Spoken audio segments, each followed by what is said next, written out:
Makeup আর্টিস্টদের শুধুমাত্র টাকার অঙ্কটা দেখলে হয় না, তার পিছনে কতটা দায়িত্ব, কতটা পরিশ্রম এবং কতটা জার্নি নিয়ে কাজ করতে হয় তার একটা ছোট্ট উদাহরণ আজকে দেব। জ্যোতির্ময় মেকওভারে সবাইকে স্বাগত, আশা করি সবাই খুব ভালো আছেন। দিনটা ছিল 6 মার্চ।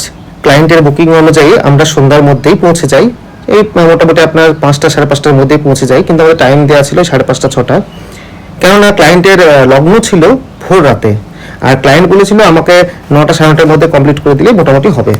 তো সেই অনুযায়ী আমরা একটু আগেই বেরিয়ে যাই, কেননা অনেকটা গ্রামের রাস্তা, অনেকটা পেরিয়ে আমাদেরকে যেতে হয়েছে মাঠের রাস্তার মধ্যে দিয়ে।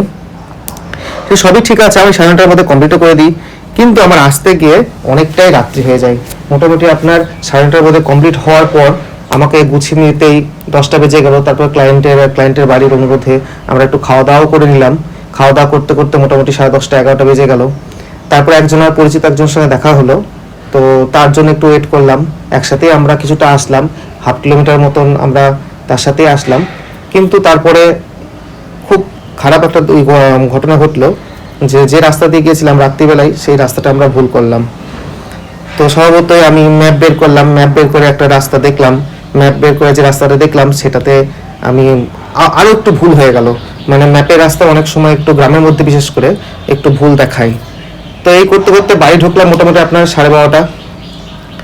একটা ভয় তো রাত্রে কাজ করছিল রাস্তার মধ্যে, যে সঙ্গে একজন লেডিসও ছিল, ব্যাগপত্র ছিল, আর অত রাত্রে গ্রামের মধ্যে রাস্তা, আর বসতি থাকলে অতটা ভয় লাগে না, কিন্তু আমাদের অনেকটা মাঠ পেরিয়ে যেতে হয়েছিল।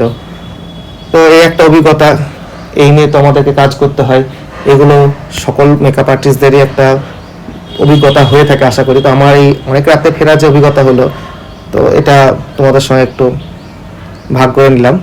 তো ব্রাইডের দেখো, লুকটা দেখো কেমন লাগলো, ভালো লাগলে অবশ্যই কমেন্ট করো, আর একটু পাশে থেকো, ভিডিও লাইক করো, কমেন্ট করো। ভালো থেকো সবাই, দেখা হবে পরের ভিডিওতে।